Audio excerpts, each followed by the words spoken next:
ang Panginoon ay nagagabay sa atin sa nakalipas na week. Kaya isunod natin yung awiting sumamba sa Haring Banal or Tagalog ng Worship the King, dahil ang purpose lamang ng Sunday na ito ay makapagpuri sa ating Panginoon at wala nang iba. Kaya awitin natin, tayo'y sumamba sa Haring Banal.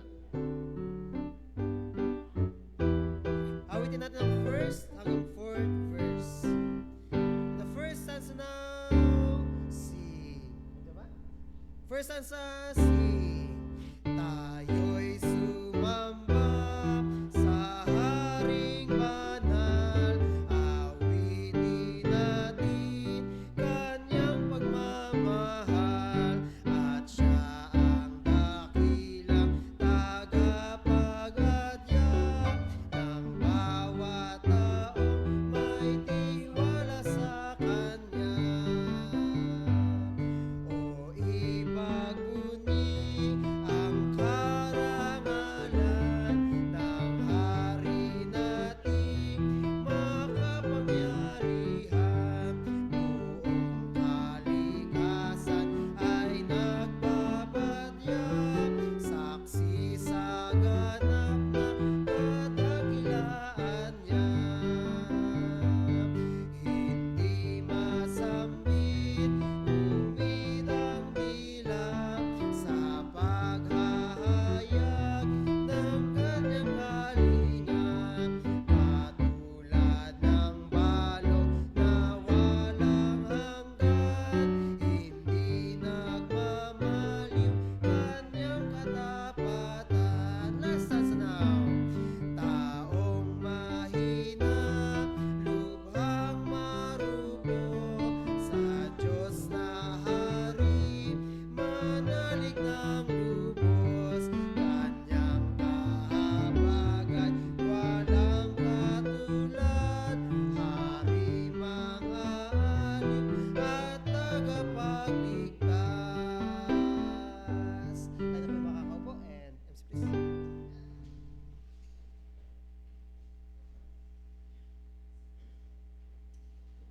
Amen. Ang pinakamahalaga ngayong umaga sa pagsimula natin sa ating mga Sunday School ay simple lang naman, no? Dapat makilala natin ng bawat isa sa atin, kahit na tayo ay high school pa, tayo ay college na, tayo ay professional na, andoon na tayo sa adult, no, na buhay natin. Lahat tayo kailangan natin makilala si Kristo, no? Kailangan ng bawat isa makilala si Kristo. Bakit? No, hindi yung baptist, hindi kung ano-anong reliyon. Dapat makilala natin ang tanging makapagliligtas sa tao sa kanyang kasalanan. Walang iba kundi ang Panginoong Jesucristo. Kaya doon sa mga kinanta natin, lahat ng 'yon, no? Ang humahawak, ang nag-iingat, ang nagbibigay ng pagkain, nagpo-provide sa atin, nag-iingat kung bakit ngayon pagdilat mo ng iyong mata, may buhay ka pa. Ang rason ng lahat ng 'yan ay ang Diyos, no? Dahil hindi natin ang hawak ang ating buhay, ang may hawak ng ating buhay ay ang Diyos.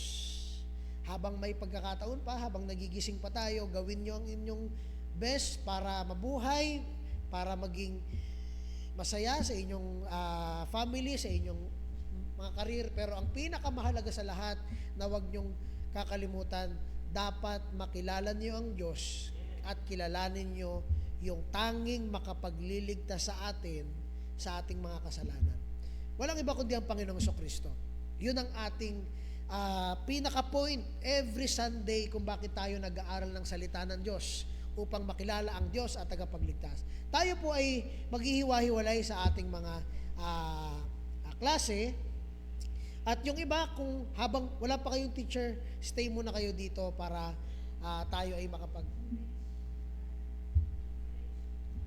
Saan po? Sige po. Okay. Sige. So, let's all stand. Tayo po ay mag-pray. Manalangin po tayo. Panginoon, salamat Panginoon sa umagang ito binigay niyo Panginoon para kami makapag-aral. Nalangin po kami na kayo Panginoon ang manguna at kayo Panginoon ang maging start ng lahat ng aming mga gagawin. Hindi, Lord, ang aming mga kagustuhan, hindi ang aming mga sarili, Panginoon, para lang makapag-serve, para lang gawa ng ministry o program. Hindi yun, Panginoon, mahalaga ngayong umaga. Ang mahalaga, Panginoon, bawat isa sa amin na mga membro at mga visitor at mga kabataan na nandito, Panginoon, ang makita at makilala ay kayo, at kayo, Panginoon, ang mapurihan, wala ng iba. Kayo ang maging sentro, kayo maging focus. Sa pangalan ni Jesus, aming tagapagligtas. Amen. Okay. So, ayan, sige, let's divide. At sobrang halaga pa naman ng ating ngayong umaga lesson, kasi conclusion tayo ng ating article number 9. Kaya please have your notebooks with you at inyong mga Bibles, at tayo ay magtatapos sa umagang ito. Okay?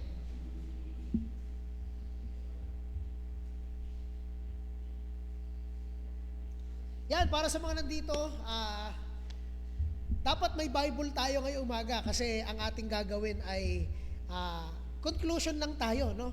Ibig sabihin, isa-summarize lang natin lahat ng napag-usapan natin, lahat ng ating mga naintindihan, lahat ng ating mga nabasa, especially ang gagawin nating ending is ano ito para sa inyo. No? So, this morning, gusto ko po na ang lahat sa atin, sa ating pagsisimula, bago tayo mag-pray, ay buksan po natin ang ating mga Bibles. Yan. At buksan niyo po siya sa First Corinthians, 1 Corinto, chapter 15, verse 1 to 4. Okay? Diyan po tayo magsisimula at diyan din tayo magtatapos. Actually, nung nag-start tayo ng pag-uusap na ito, doon sa blessing of the gospel, nagsimula tayo sa book, chapter, and verse na ito. Okay? Ito ang pinaka-start ng lahat ng yan, at diyan rin tayo mag-end. Okay? Sa 1 Corinthians chapter 15, verse 1 to 4. Okay? Kung nandiyan na kayo, tayo po ay magsitayo, babasahin natin ito. Bilang paggalang sa salita ng Diyos, babasahin natin ang 1 Corinto 15, versikulo 1 hanggang, ano bang Tagalog ng 4? 4. No? Okay. So, sige. 1 hanggang 4. Okay. So, basahin natin ang una. Kung meron kayong mga Tagalog, much better, maintindihan ninyo. Okay? Kung nahanap na ninyo, tayo ay magsitayo para habang binabasa natin ito, andun ang paggalang natin sa salita ng Diyos. On verse 1, ngayon mga kapatid, ipinaalala ko sa inyo ang magandang balita na ipinangaral ko sa inyo, na inyo nang tinanggap, na siya namang ninyong pinanindigan, na sa pamamagitan nito, kayo ay, ano daw? By which also ye are, anong ibig sabihin ng word na save? Naligtas. Okay? Kung matatag ninyo itong panghahawakan, malibang kayo'y sumampalataya ng walang kabuluhan. Verse 3, sapagkat ibinigay ko sa inyo una sa lahat ang akin ding tinanggap, na ano daw? Ano yung tinanggap niya? Na si Kristo ay namatay para sa ating mga kasalanan ayon sa mga kasulatan. At tandaan natin, pag sinabi natin ayon sa mga kasulatan, hindi diyan tinutukoy ni Pablo ang book ng 1 Corinthians, kasi sinusulat niya pa lang ito. At ganun rin ang Matthew, Mark, Luke dyan. Hindi pa ito kalat. Wala pa ang New Testament. So ano ang gospel? Ano ang mabuting balita na naibahagi sa mga taong ito? Verse 4, at siya'y inilibing at muling binuhay ng ikatlong araw ayon sa mga kasulatan. Ngayong umaga, nagsimula tayo sa blessing of the gospel sa verse na ito at dito rin tayo magko-conclude at magtatapos. Ang kailangan natin matukoy ngayong umaga ay ito. Ang blessing ng gospel ay ang tinatawag nating salvation. Ang kaligtasan. Maririnig niyo sa mga mananampalataya, ligtas na ako, ligtas na ako. Ano yon? Label lang ba yon ng isang Kristiyano? O yan ba ay may kahulugan para sa isang Kristiyano? No? From the word itself, ligtas, it's past tense. Ibig sabihin, tapos na. Niligtas ka na. Ligtas ka na. Hindi ka ililigtas, ligtas ka na. No? Yan ang blessing ng gospel. Yan ang resulta ng gospel. Yan ang resulta ng mabuting balita. Kung narinig nyo ang mabuting balita, napakasimple lang, namatay si Kristo para sa inyo. Ano ngayon ang ating gagawin? Let's pray. Panginoon, salamat sa verse na ito. We pray and ask, Panginoon, na kayo ang mamuno at kayo, Panginoon, ang maging hari sa pag-uusapan namin, Panginoon. Makita namin na maliban sa inyo, wala na, Panginoon, iba pang makapagbibigay ng kasagutan at makapaglulutas ng problema ng kasalanan at kasamaan at kadiliman sa mundong ito. Maliban na makita namin, Panginoon, na meron palang Diyos na nagbigay ng awa, na handang patawarin kami at baguhin kami kung kami ay lalapit sa Kanya. Salamat, Panginoon. Binabalik namin ang kapurihan sa inyong pangalan, sa pangalan ni Jesus. Amen. Okay? Mahabang usapin ang tinatawag nating gospel o mabuting balita na wala naman siya sa New Testament. No? At napag-usapan natin ito. Sa libro ng Isaias 52-53, pinakilala ang isang servant.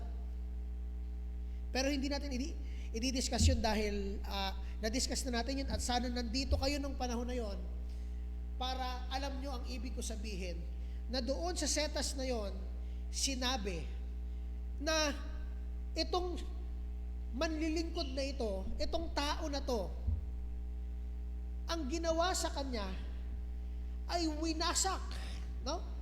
Dinurog siya.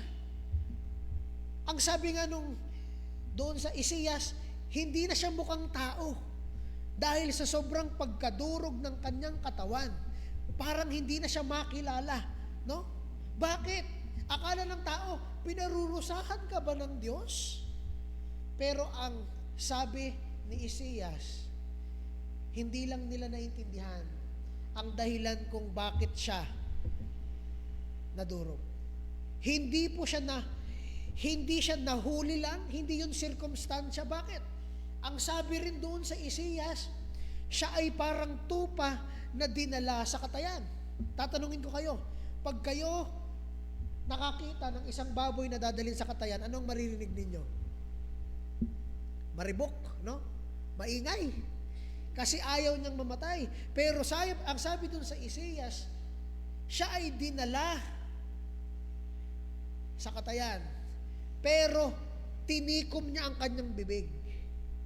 Hindi siya umiyak, hindi siya nagsalita, ni hindi siya nanlaban. Handa siyang tanggapin yung kamatayan na yon dahil para saan daw yon? Para mailigtas niya ang mga taong ililigtas niya. Na ang kanilang suot na parang kasing pula ay lilinisin niya ng kasing puti ng niebe o ng snow, no? Gagawin niyang ganun kaputi. Ang sobrang pulang man siya, gagawin niyang kasing puti ng niebe, no? Mas maputi pa sa dingding natin.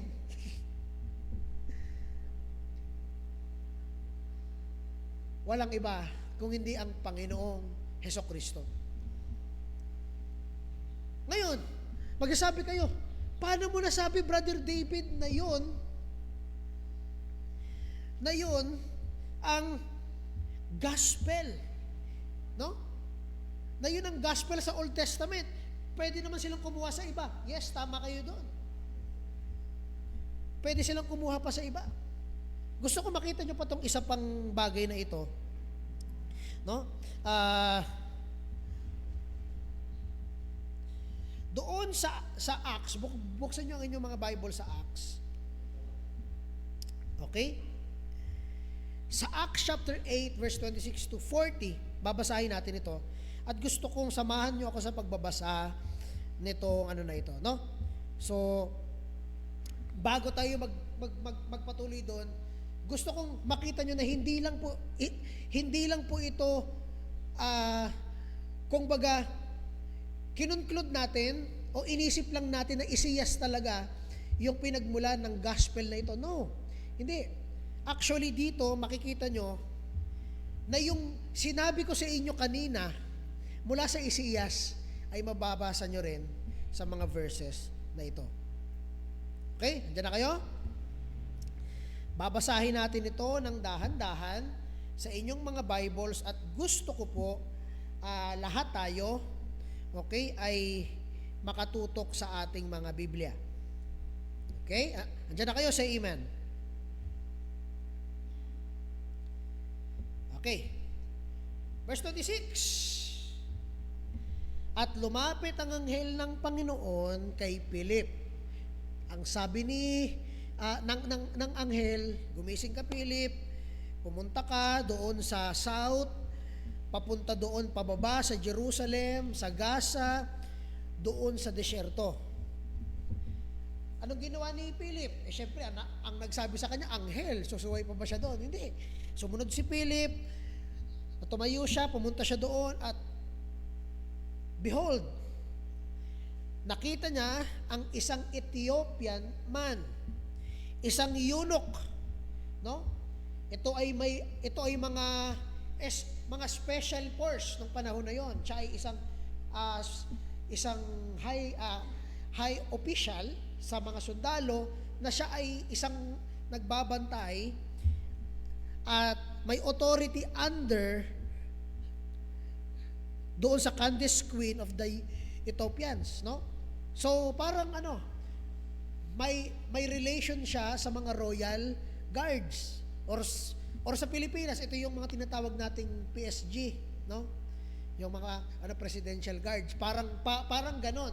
Kasi ang kanyang authority ay under nun. Okay? Siya ang may who had the charge of all her treasure. Meron siyang authority sa kayamanan ng queen na yon. Okay? At pumunta siya sa Jerusalem para ano daw? Look at the verse. Pumunta siya sa Jerusalem para Para bautismo, mali. Hindi siya pumunta sa para magbautismo.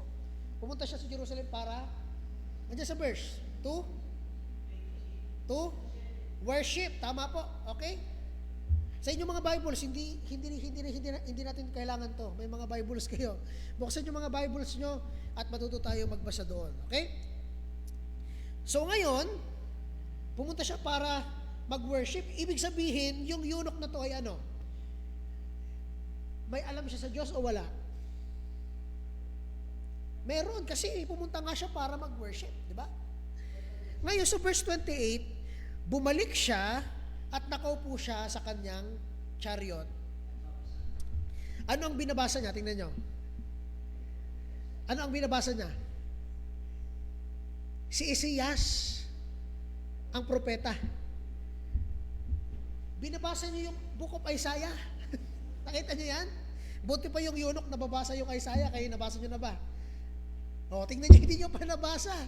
Basahin niyo ang Isaias. No? Binasa ng eunuch yung Isaias, tingnan niyo yung verse 29. Ngayon yung Espiritu ay nagsabi kay Philip, pumunta ka dun sa eunuch. Lumapit ka doon, samahan mo siya doon sa kanyang chariot. No? Ngayon, anong ginawa ni Philip? Lumapit si Philip doon sa chariot ng eunuch at narinig niya yung eunuch na nagbabasa ng libro ni Isaias. Sabi sa kanya ni Philip, naiintindihan mo ba ang binabasa mo? Nakita niyo yan? Naiintindihan mo ba ang binabasa mo? No? Sabi nung Yuno kay Philip, how can I? Paano ko maiintindihan ito except merong mag-guide sa akin? Ibig sabihin, hindi niya naiintindihan yung binabasa niya sa Isaias. Ngayon dahil parang nakita niya na may alam si Philip, ang ginawa nung eunuch ay pinapasok niya si Philip saan? Sa kanyang chariot. Okay? Look at your Bibles sa verse 31. And he desired Philip that he would come up and sit with him. Okay? And he desired Philip to sit with him. Gusto ko pong makita nyo dito sa point na ito, no? Na ang Diyos ang tumawag kay Philip na pumunta doon, at ang Diyos rin, ang Espiritu ng Diyos ang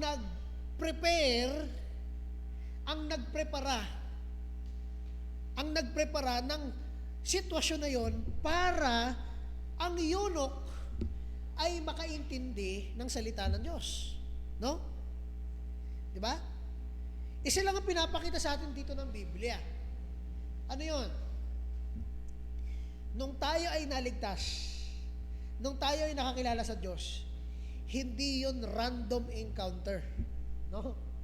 Yun ay isang bagay o sitwasyon na hinanda ng Diyos para sa atin.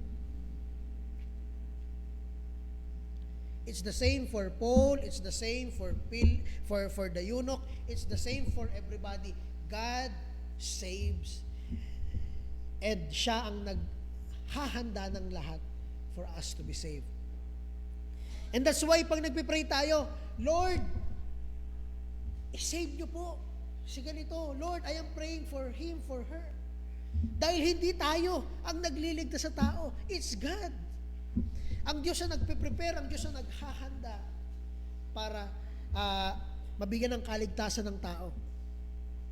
And now, nung nakaupo na ngayon si Philip,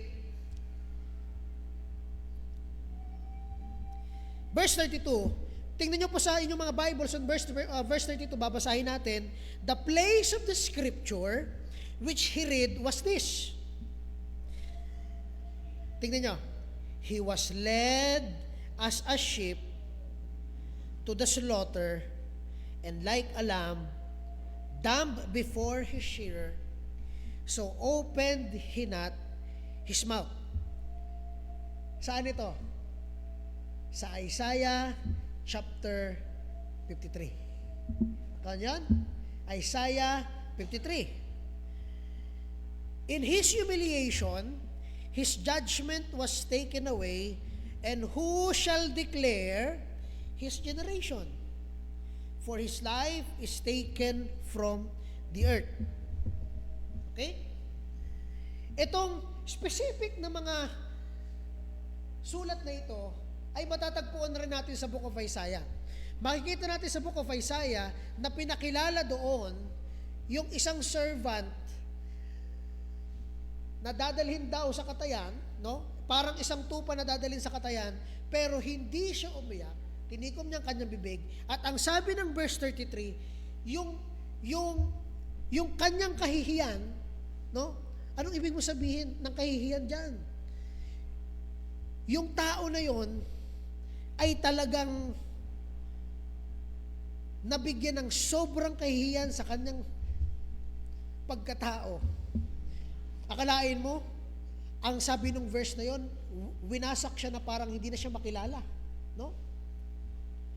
Sa mata ng ibang lalaki, ang ibig sabihin nun ay mahina siyang lalaki.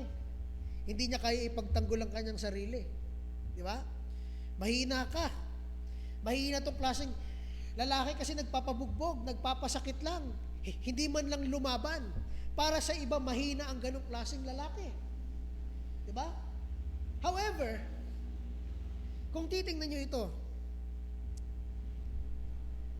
Hindi lang siya winasak, hindi lang siya napahiya doon, kundi sinaktan rin siya. At ang pinakahuli, namatay siya. Kinuha ang kanyang buhay. Ito yung nabasa ng eunuch doon sa Isaias. At ang tanong niya kay Philip sa verse 34, sino ang tinutukoy ng prophet dito? Sino yung tinutukoy ng prophet dito? Siya ba? Yung sarili niya ba? O ibang tao? No?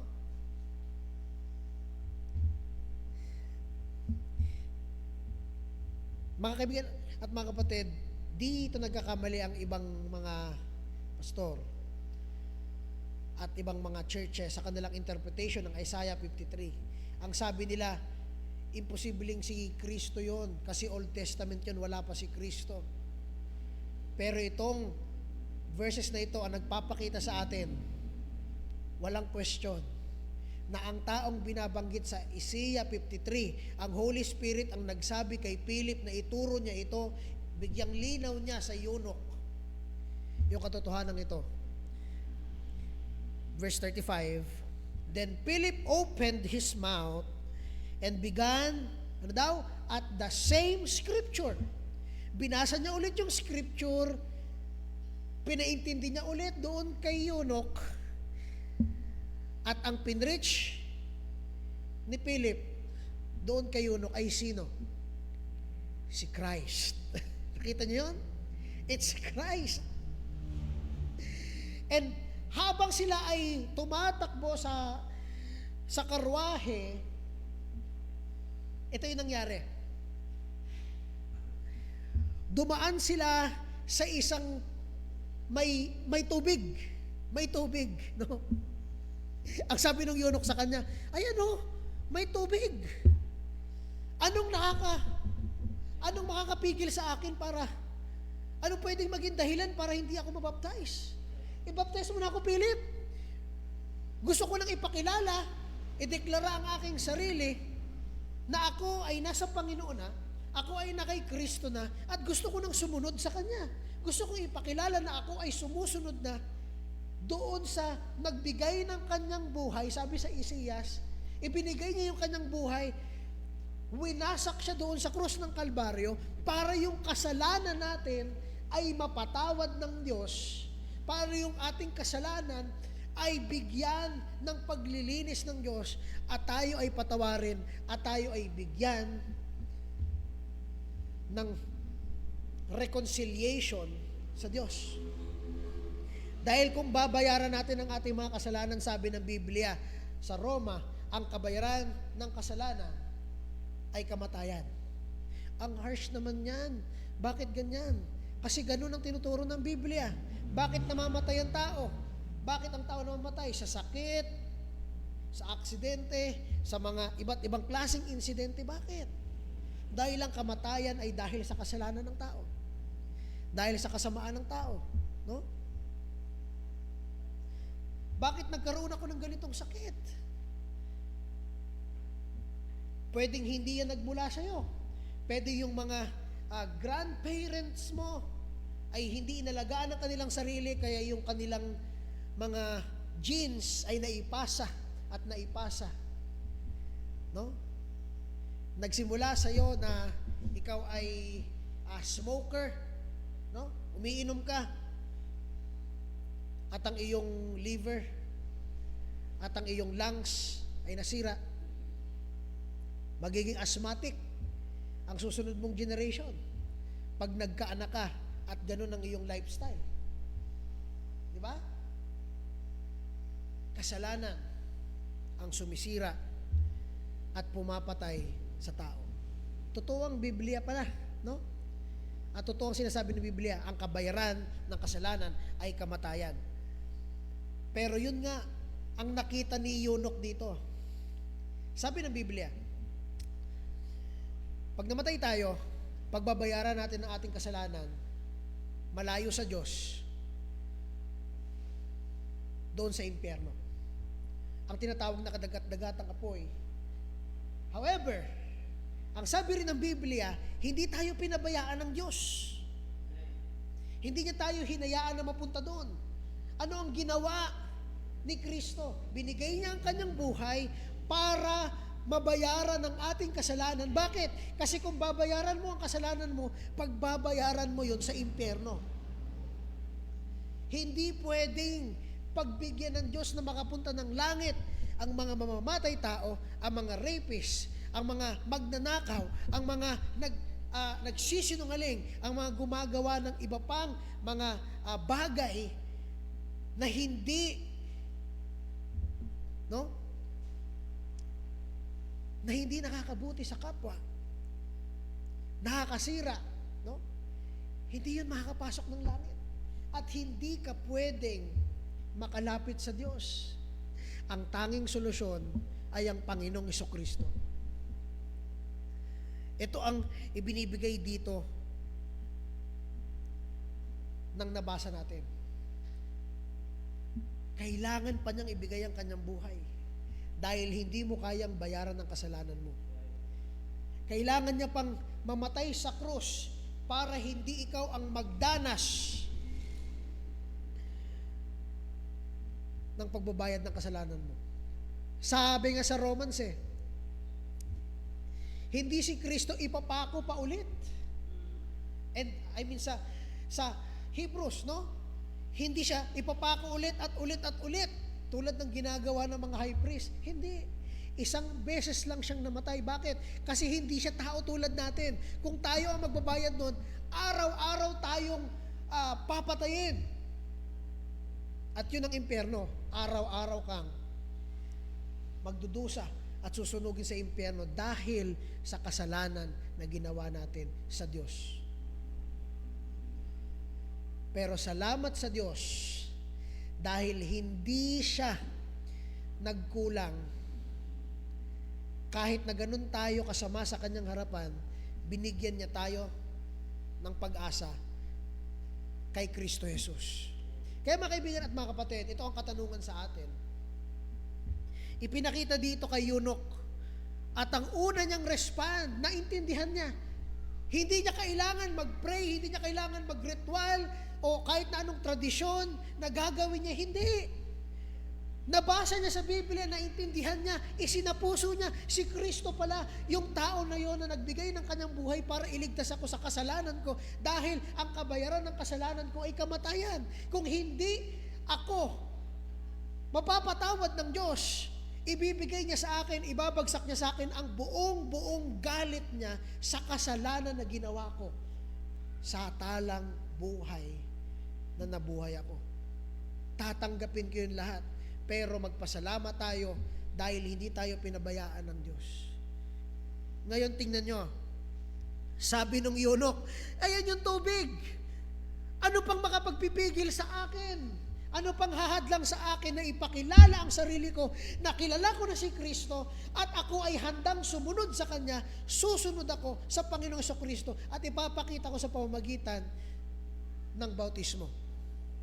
Kaya ang lahat ng mga mananampalataya, lahat ng nakakilala sa Panginoong Jesucristo, ang unang step, pagkatapos mong makakilala sa Panginoon at sigurado mong ikaw ay nasa Panginoon na, ay ipapakilala mo sa mga mananampalataya, idedeklara mo sa tao na ako ay nakakilala na sa Panginoon at ako ay handa ng sumunod at susunod na ako sa Panginoon. That's what we call baptism. You were buried with Him and is raised up to walk in the newness of life. Alam nyo ba pagkatapos ng kanilang bautismo, sa verse 38, sabi nung eunuch, okay, itigil ang chariot at pumunta tayo sa tubig at bautismuhan ako ni Philip. So ang ginawa ni Philip, binautismuhan niya yung eunuch. Tingnan niyo to, nung verse 39. Pagtaas nila sa tubig, hindi na nakita ni eunuch si Philip. Sabi, asa na yun? Biglang nawala. Ang pagkaka-describe ng Bible dyan, the Spirit of the Lord caught away Philip. No? Dinala si Philip mula doon kay eunuch at hindi na nakita ni eunuch si Philip. Pero ito yan. Ito yung gusto ko makita nyo. And he went on his way rejoicing. Rejoicing para saan? Na nakilala niya yung tagapagligtas. At saan niya nakilala? Sa New Testament, sa Matthew, Mark, Luke, John, Acts? Hindi. Sa Old Testament, sa Isaias.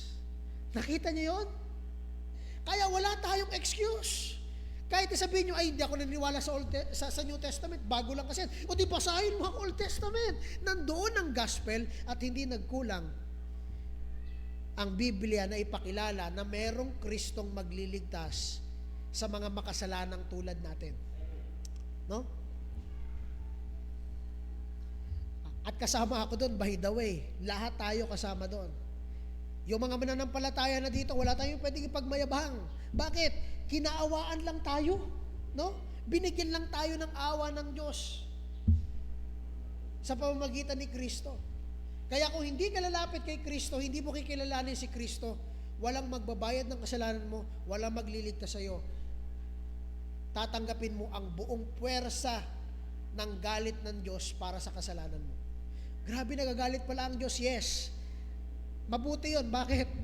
Alam natin na lahat ng masama ay may kahahantungan na impyerno pagkatapos ng kanilang buhay. Walang makakatakas. Pwedeng makapagtago sila sa mundong ito, pero pagmulat ng kanilang mata, doon sila sa nagbabagang apoy, habang buhay sila susunugin doon. Hindi man nabigyan ng hustisya ang isang tao sa mundong ito. Pero ang Diyos ng hustisya magbibigay ng hustisya sa mga dapat bigyan ng hustisya. Kaya mga kaibigan at mga kapatid, kahit ang mga kaibigan nyo, ang mga kasama natin, ay wala silang pakialam kung tama at mali ang ginagawa nila. Tayo may pakialam dahil kilala nating may Diyos na nanonood sa atin araw at gabi.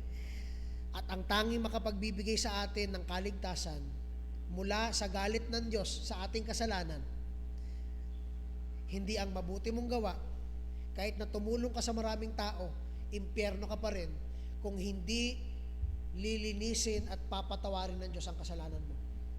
Kahit na magbigay ka ng 1,000,000 sa isang charity o sa mga nangangailangan ng tulong, impyerno pa rin tayo. Bakit? Kasi hindi nun mapupunasan ang kasalanang ginawa mo. No? Hindi natin kayang gawin yon. Ang kayang makahugas ng kasalanan natin at makapagpatawad ng kasalanan natin ay ang Panginoong Hesukristo. Nakukuha po ba natin? Kaya ang blessing ng gospel, ang blessing ng salita ng Diyos, ang blessing ng mabuting balita ay salvation. Pag na-preach, pag naituro, pag naikwento, pag narinig, pag nakita, pag nalaman ng isang tao ang gospel, ang ginawa ni Kristo para sa kasalanan at para sa iyo, walang ibang response ang isang tao doon sa gospel na yon kung hindi ang sumurrender sa katotohanan ng Diyos. No? Mga kaibigan at mga kapatid, ito yung tinatawag nating the blessing of the gospel. Balik tayo sa 1 Corinthians 15, 1-4 at doon tayo magtatapos. No? Kasi pagkatapos ito, magkakaroon tayo ng konting essay. Konti lang naman. Okay? Para sa lahat ng nandito. Okay? At magkakaroon tayo ng group discussion. Hahatiin ko kayo sa mga sa mga groups at bigyan natin ng konting no? Ang gospel, pag na-preach, ang bunga nito ay salvation. No? Pero, tatandaan din natin ang note na ito, dapat tamang gospel. Hindi nyo ba alam na mayroong gospel na nagsasabing, maniwala ka kay Kristo at gagaling ka. Maniwala ka kay Kristo at yayaman ka. Maniwala ka kay Kristo at maraming darating sa buhay mo ng mga blessings. sasabihin ko sa inyo sa simbahang ito, sa mga nakikinig ngayon, na bisita at mga membro, mali ang ganyang katuruan. Ang pangako ni Kristo ay ganito. Romans 5:8, nung tayo ay mahina pa at makasalanan pa, namatay siya para sa atin. Nakita niyan? Namatay siya para sa atin. Hindi lang yon. Buksan natin sa 1 John chapter 4 sa inyong mga Bibles. Okay? Kung na-note nyo na yung Romans 5:8, i-note nyo rin ito. Yan.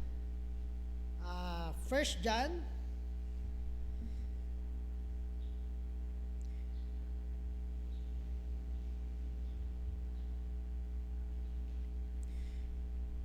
chapter 4.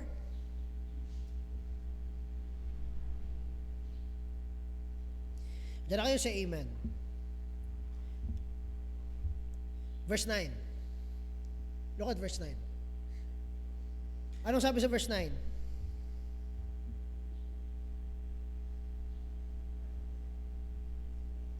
In this was manifested the love of God towards us. Pinakita dito ang pagmamahal ng Diyos papunta sa atin. Papaano? Sa paanong paraan pinakita ang pagmamahal ng Diyos? Dahil pinadala ng Diyos ang kanyang bugtong na anak para daw ano? Para daw ano? Para? Ano daw po? Para tayo ay mabuhay. Ibig sabihin, kung hindi ipapadala ng Diyos ang kanyang anak, mamamatay tayo. Looking at the contrast, maintindihan natin na ang dahilan pala kung bakit pumunta si Kristo sa lupang ito, nabuhay siya dito at namatay siya sa krus, ang dahilan pala ng kanyang buhay, para tayo ay mabuhay. Buhay tayo. Paano tayo mabubuhay? Hindi yun ang ibig sabihin ng Biblia.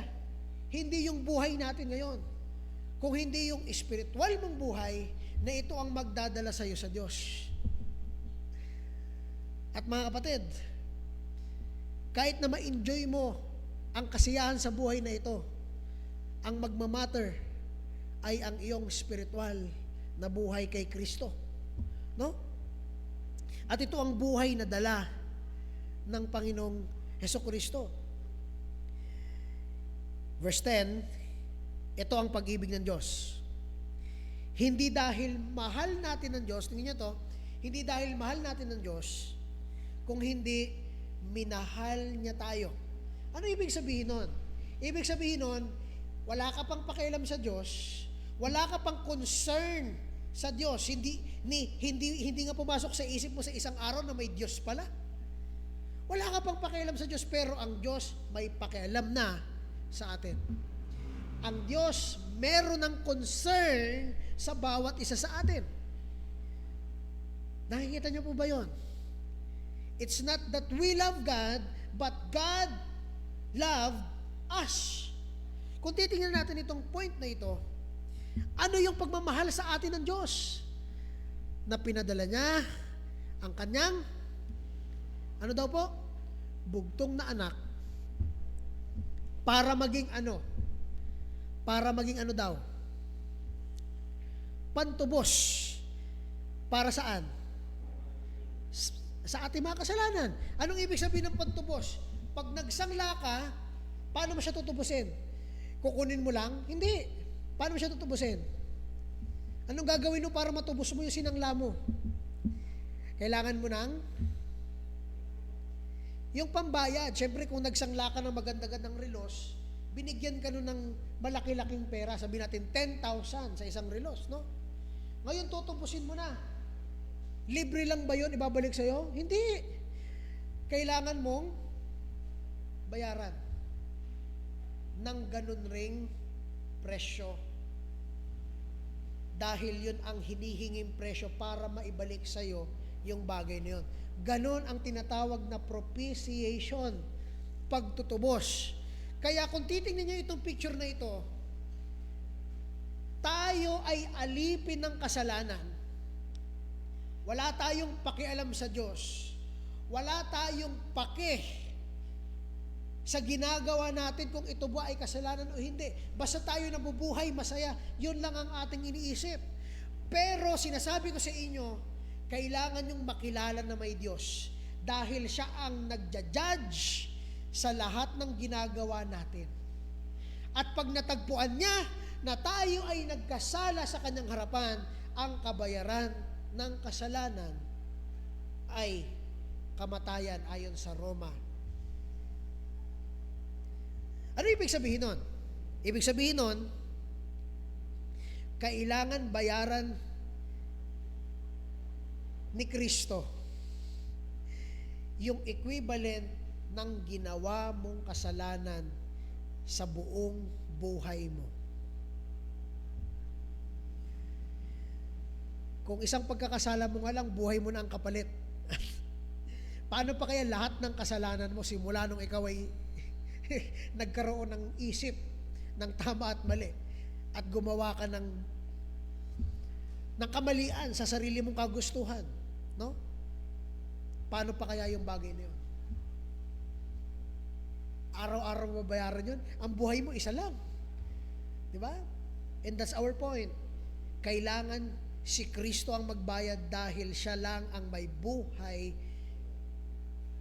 na magpakailanman.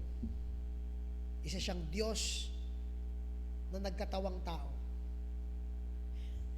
Kaya makikita natin, si Kristo ang naging pambayad sa ating mga kasalanan.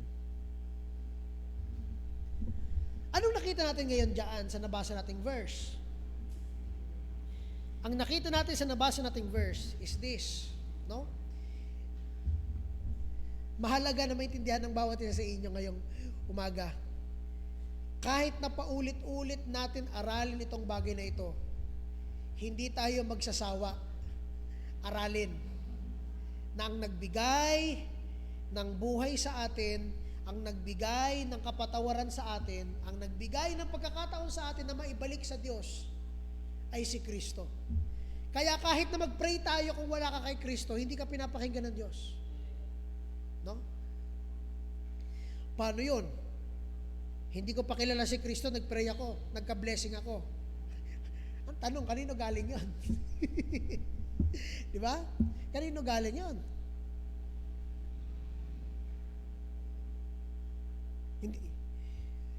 Hindi lang yun. Di ba? Gusto ko po na makita ninyo, pati sa simbahan. Di ba? Mawala man itong programang ito, mawala man itong mga activities na ito, mawala man ang Sunday school, mawala man ang kahit na anong mga bagay sa simbahang ito, mawalan man tayo ng building, matanggal man ito, doon na lang tayo magtipon-tipon sa isang bakanting lote na walang bubong. Ang isang bagay na hindi magbabago ay ang ginawa ni Kristo para sa atin. Kailangan may ingrain ito sa bawat isang Kristiyano sa panahon na to. Mga kaibigan at mga kapatid, si Kristo at siya lamang ang makapagbibigay ng kaligtasan. Siya ang gospel, siya ang mabuting balita, siya ang tinatawag nating good news. Okay? Pag gumamit ka ng ibang bagay sa pag-share mo ng gospel, baka doon siya maligtas. No? Example, nag-share ka ng mabuting balita sa isang tao. Alam mo ba, ganito yung nangyari sa akin. Nung nakilala ko si Kristo, nagbago ang buhay ko. Ang sabi ng tao, uy, ganun ba? Gusto ko rin. Gusto ko rin yan. No? Nahikayat sa iyong, sa iyong pagbabago ng buhay. Di ba? Mga kaibigan at mga kapatid, kung hindi si Kristo ang makapagliligtas sa Kanya, walang makapagliligtas sa Kanya. And that's the point. Kaya binabalik at binabalik natin, si Kristo ang nagligtas, siya lang ang makapagbabayad ng ating kasalanan. Sa nabasa natin, siya ang nagbigay sa atin ng awa makasalanan pa tayo, wala pa tayong pakialam sa Diyos, wala pa tayong pakialam sa Kanya, pero siya may pakialam na sa atin. Yun ang point natin dito sa pinag-aaralan natin. The blessing of the gospel is salvation. Ngayon sa pagtatapos natin, sasabihin ko na lang sa inyo yung mga blessing ng gospel at napag-aralan na natin to, kaya for sure, alam nyo na to, no? Ang blessing ng gospel, unang-una dyan sa inyo mga kapis ay ano? Yung tinatawag na effectual calling. Ang Diyos ang tumutulong sa atin para maintindihan ang gospel. Pag na-preach ang gospel, ang Diyos ang matutulong sa atin para umintindi sa gospel. Kaya yung iba, walang pakialam kahit na na-preach ang gospel, pero meron dong isang tao na nakita mo, naintindihan niyang makasalanan siya at kailangan niya si Kristo.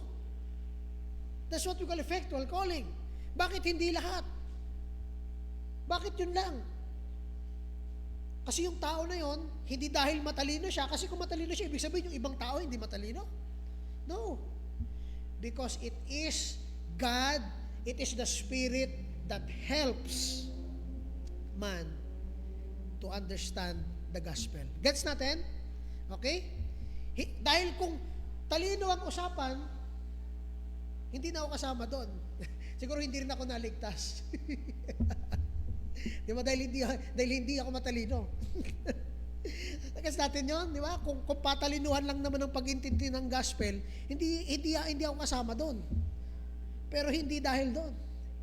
Hindi yun ang basihan ng kaligtasan, kung hindi ang tulong ng Espiritu para tawagin itong tao na to papalapit sa katotohanan ng gospel at maintindihan niya na makasalanan siya sa harapan ng isang dakilang Diyos at kailangan niyang sumurrender sa tawag ng Diyos na mag-repent, baguhin mo ang isip mo sa kasalanan, talikuran mo ang kasalanan, lumakad ka sa bagong buhay, maniwala ka sa tanging makapagbabayad ng kasalanan mo, ang Panginoong Jesucristo at ang ginawa niya sa krus na kamatayan para tubusin ka sa pagkakaalipin ng kasalanan. Maliban doon, wala nang iba. Hindi lang yon ang blessing ng gospel. Pagkatapos yon ay yung tinatawag natin justification. Ang justification, nung ikaw ay nanampalataya kay Kristo, ang sabi ng Biblia, ikaw ay idedeklarang walang kasalanan.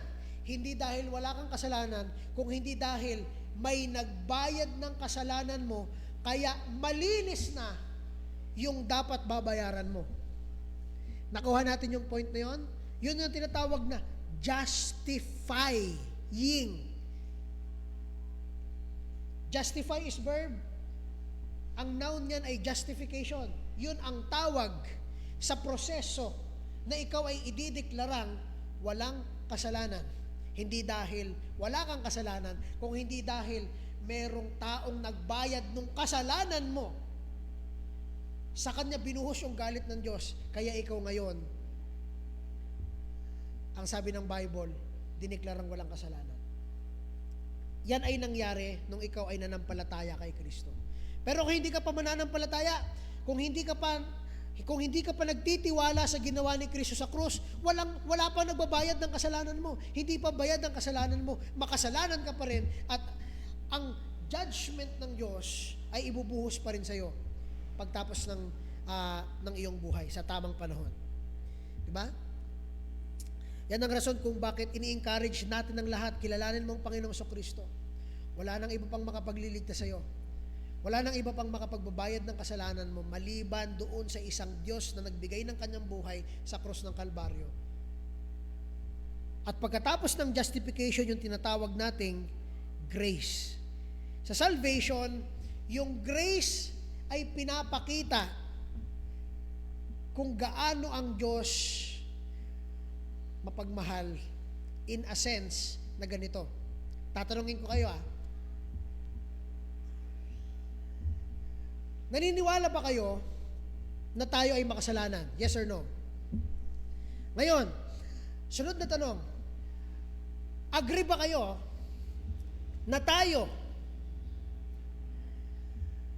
ay deserving, listen carefully, na tayo, deserve natin ang impyerno?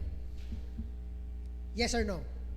Deserve ba natin ang impyerno? Kung nagsabi kayong no, ibig sabihin, Hindi mo naiintindihan kung gaano kasama ang ginawa mo. Parang ang isang magnanakaw na hindi naiintindihan yung pagkakamali niya nung siya ay nahuli. No? Ngayon, kung deserving tayo ng hell, ang tanong,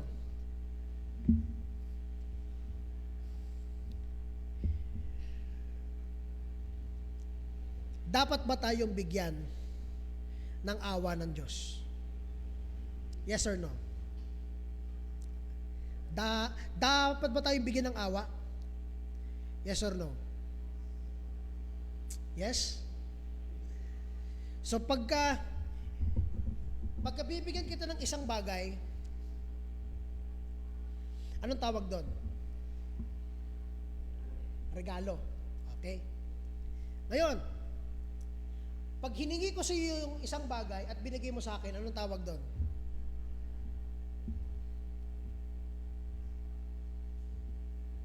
Ha? Bigay. Di ba? Ngayon, kung magtatrabaho ako para makuha ko yung gamit na yun, anong tawag doon? Sweldo. Okay? Ngayon ito, ang gusto ko maintindihan ninyo. Ang impyerno ay sweldo ng ating kasalanan. Ito yung dapat na bayad para sa ginawa nating mga aksyon na labag sa Diyos. Kuha natin. Ang grasya ay hindi regalo, hindi ito basta lang bigay, hindi lang ito basta ano, hindi ito dapat ibigay sa'yo. No? Hindi, ang grasya ay hindi hinihingi. Dahil pag hiningi mo yon, hindi na siya grasya. Napilitan yung tao na magbigay sa'yo. Di ba? Wala sa ating deserve ng kaligtasan. Kung papaano ang galit nyo sa mga rapist at sa kriminal. Pero ang sinasabi nyo sa sarili nyo, hindi naman ako ganun eh. Wow. Pero ang sabi ng Bible, sa lahat ng mga sinungaling, may bahagi kayo sa kadagat-dagatang apoy ng impyerno. Parang hinihiwalay natin yung mga kasalanan. Kasi sa isip ng tao, which is tama naman, mayroong pagkakaiba-iba ang kasalanan. Yung pagnanakaw ay napapatawad pa, pero yung pagpatay ay hindi na. Pero sa mata ng Diyos, ang mga makasalanan, mamamatay tao, lahat yon ay may bahagi sa kadagat-dagatang apoy. Nakawa natin? That's the difference between the morality of man versus the morality and judgment of God. Nakuha natin? Ngayon, ito ang grace. The difference kung bakit ko sa inyo pinapakita. Kasi ang isang benefit natin sa salvation, hindi natin deserve ang grace. Ito ay isang pabor na hindi dapat sa'yo ibigay kasi makasalanan ka. Pero itong pabor na to ay binigay ng Diyos dahil sa kanyang mapagmahal at loving kindness na nature. Bakit ka binigyan ng kaligtasan? Dahil kailangan ako iligtas. Wow, demanding much. No? Hindi. Binigyan ka ng kaligtasan kasi ang Diyos mo pagmahal. Nakita niya na ikaw ay mapapahamak doon sa kadagat-dagatang apoy at alam niya na hindi ka niya pwedeng patawarin agad. Okay, sa isang pitiko, napatawad na kita. Okay, forgiven ka na. Lalabas ang Diyos na isang hindi pantay. Siya ay hindi mapagkakatiwalaan dahil kaya niyang patawarin ganun-ganun na lang ang mga gumagawa ng masama. Paano pa kaya natin mapagkakatiwalaan ng Diyos kung gano'n? Pero dahil lahat ng gumagawa ng masama, walang takas. Lahat ng gumagawa ng masama ay bibigyan ng equivalent na judgment. Walang takas ang kahit sino. Hari ka man, o ikaw man ay isang normal na tao. God is not a respecter of persons. At ang buong galit niya ay ibabagsak niya sa kasamaan sa mundong ito. Pero alam nyo ba, ito ang grasya. Nung binigay niya Sa 1 John 4, binasa natin kanina, nung binigay niya ang kanyang bugtong na anak, kung pwede mo dyan doon may pakita, para maging pambayad sa kasalanan natin. Kung itatranslate natin yon, yung buong galit ng Diyos na dapat ibagsak sa iyo sa impyerno, tinanggap lahat ni Kristo, kapalit mo. Lahat yon, hindi lang yung isang kasalanan, hindi lang yung dalawang kasalanan, tatlong kasalanan, lahat ng kasalanan mo hanggang ikaw ay mamatay, kinuha yun ni Kristo sa kanyang katawan at tinanggap niya yung equivalent na sakit. Kaya ang sabi sa Isaias, dinurog siya na parang hindi na siya makilala, winasak yung kanyang muka, sobrang nakakahiya. Akala ng mga tao pinarurusahan siya ng Diyos, pero yun pala sabi ng Isaias 53, siya ay namatay para maging pantubos at mailigtas ang mga makasalanan. Ang mansya ng kapulahan, gagawin niyang kasing puti ng nyebe. Nakita niyo yun? Ganon ang grasya ng Diyos. Deserve mo yun? Hindi. Sino ka para bigyan ng grasya? Kaya tayo nagpapasalamat tayo. Hindi tayo nagmamalaki. Kristyano ako, huwag kang magmalaki. Lahat tayo makasalanan lang na binigyan lang ng awa ng Diyos. Nakukuha po ba natin? Thank you, Lord, sa iyong grasya. Kaya yung mga hymnal natin, pag kinakanta natin, Oh Lord my God, when I in awesome wonder consider all thy works thy hands have made. Diba? Then sing, my soul, my Savior God, to thee, how great thou art. Hindi lang yun. How deep the Father's love for us, na hindi natin masukat yung lalim at lawak kung papaano ang isang makasalanan, rebelde sa Kanya. Para ang itsura nga natin sa Diyos, alam natin na mali ginagawa natin para nating minamak natin ng Diyos, di ba? Yung kaaway mo na inis ka kasi iniinis ka araw-araw, na gusto mo ng gantihan, pero ang Diyos imbis na gantihan tayo, ang ginawa niya, binigay niya yung kanyang buhay para iligtas natin. Hindi yung deserve ng kaaway natin, hindi rin natin yung deserve. Nakita niyo yun? Mga kaibigan at mga kapatid,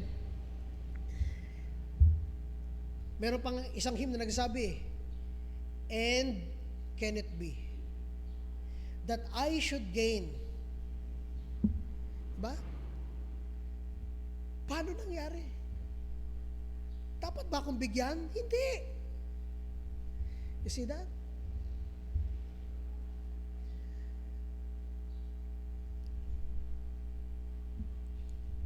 The blessing of the gospel is salvation. As we end,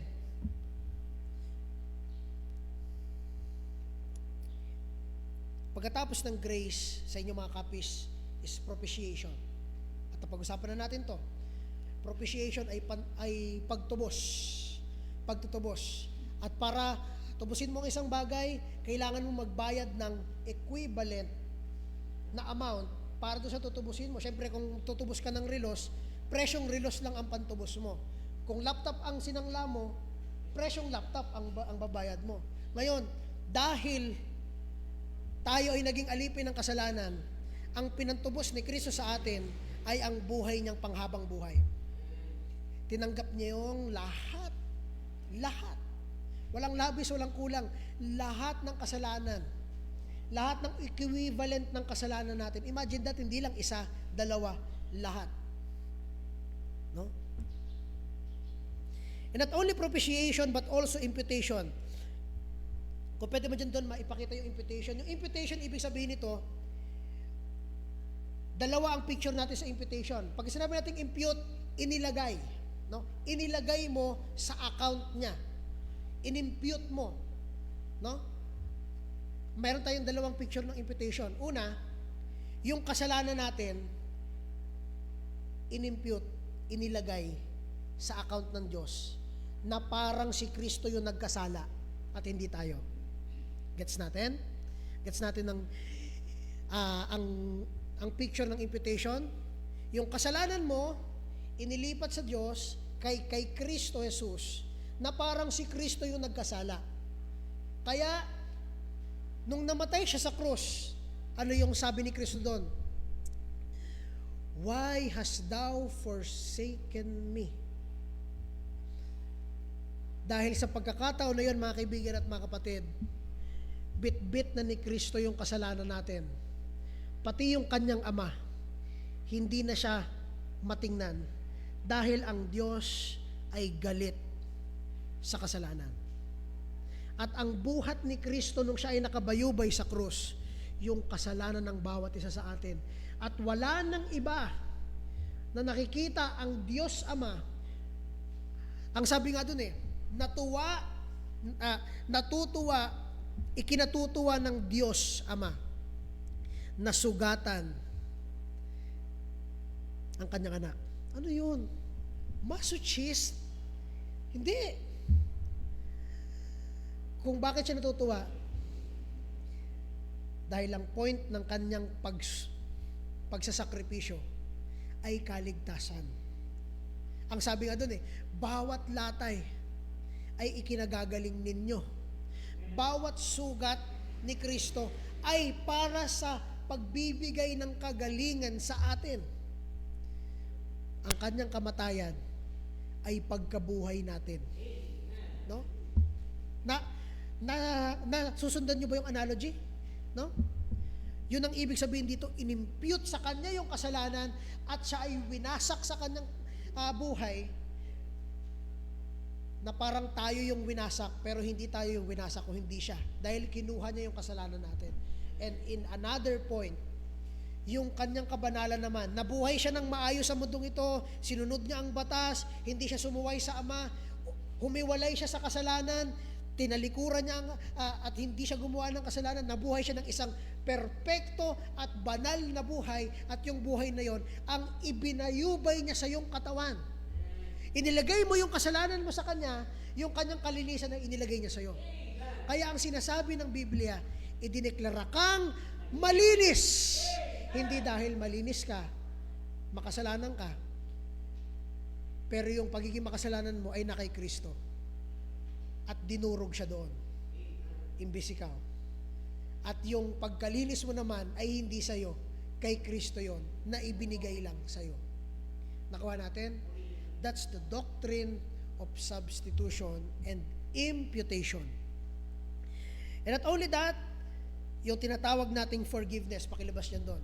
Forgiveness ay natatanggap natin after we believe, after we understand the gospel and believe it in our hearts. What does that mean?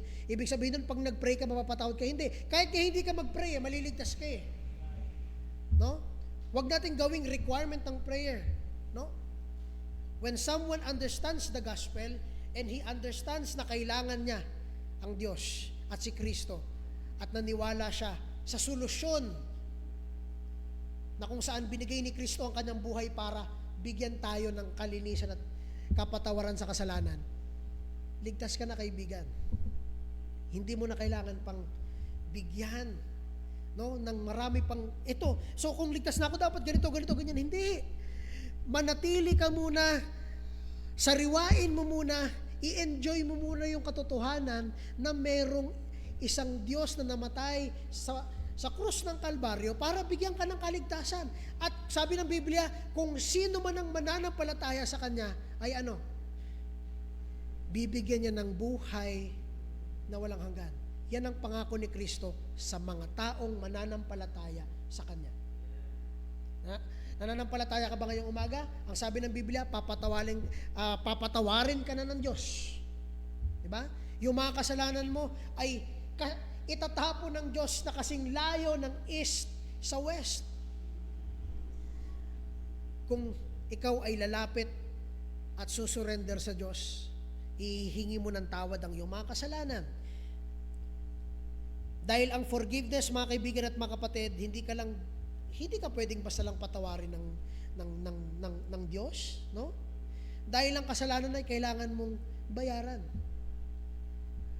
Kaya pag narinig yung isang Kristiyano na, ay, napatawad na ako ng Diyos. Anong ibig sabihin nun? Nanampalataya na siya doon kay Kristo. Na si Kristo ang naging daan para tayong mga Kristiyano ay mapatawad ng Diyos. Bakit? Kasi hindi tayo mapapatawad ng Diyos kahit anong gawin natin. Dahil wala tayong kayang ibigay sa Diyos, gawin para sa Diyos. Ang sabi nga ng Biblia, wala tayong magagawa na matutuwa ang Diyos. Dahil tayo ay mga makasalanan. Ang tanging paraan para mawala ang galit ng Diyos ay kung mabayaran yung ating nagawang pagre-rebelde sa Kanya ng buong buo. At doon tayo maibabalik sa Diyos. Ang problema, hindi natin kayang gawin. Kaya si Kristo ay bumaba sa lupa. Nagets natin? That's the reason kung bakit si Christ bumaba dito. Para mapatawad tayo ng Diyos, maibalik tayo ng Diyos sa Diyos dahil hindi natin kayang gawin yon. So hindi lang pala tayo niligtas. Hindi lang pala tayo diniklarang malinis. Hindi lang pala tayo binigyan ng grasya. Hindi lang pala tayo binigyan ng kabanalan. Kung hindi, pinatawad pa pala tayo nung tayo ay nanampalataya sa Kanya. Lahat ng yun ay nasa salvation natin. Hindi lang natin alam minsan. Kaya parang sobrang babaw ng salvation sa atin. Pero pag naintindihan nyo yung lahat ng benefit na meron ka, na wala ka namang ginawa, kung hindi na ikaw ay makasalanan lang na binigyan ng awa, bibigyan ng bagong light itong term na salvation. Hindi lang siya salvation equals to Christian, kung hindi salvation na literal na naligtas ka mula sa pagkakapahamak. At ngayon, ito yung blessing sa iyo ng Diyos. Hindi ka pinabayaan. Hindi ka lang niya niligtas, pinatawad ka pa niya, ginawa ka pa niyang anak, dineklara ka pa niyang malinis. At hindi lang yon. Ano yung sunod? Yung sanctification. Binigyan pa tayo ng paghihiwalay sa kasalanan. Kaya ngayon, ang mga Kristiyano, ano ang nasa kanilang isipan? Hindi tayo sumusunod sa rules. No? Hindi rules. Ang Christianity is not living in a set of rules. Ang Christianity is following Christ. Ganun kasimple.